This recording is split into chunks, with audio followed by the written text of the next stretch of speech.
Welcome to Kenton's videos. Enjoy the video. You start with clean skin and a light eye cream. Apply it 1-2 minutes before corrector so it sinks in. Choose peach for blue/purple circles, orange for deep skin, and pink for sallowness.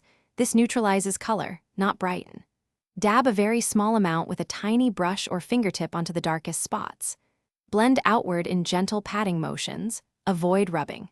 Once done, let the corrector set for a few seconds so it adheres before moving to concealer. Now you apply the corrector in thin layers. Less is more. Tap product onto the shadowed area using your ring finger or a small synthetic brush, then press inward to avoid displacement. Blend the edges by lightly feathering outward. Keep the center more pigmented. If you need more coverage, add another thin layer and repeat the tapping motion rather than swiping. Make sure the texture matches your concealer. Use a tiny bit of setting powder if it slips. This prevents caking later. Finish by applying a concealer 1 shade lighter over the corrected area. Tap it on to preserve the color cancellation underneath.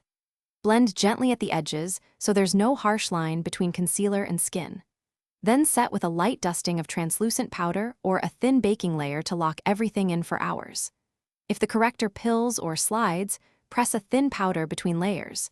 If it looks cakey or patchy, rehydrate with a tiny amount of eye cream and reapply sparingly. Thanks for watching. Consider subscribing if we helped you.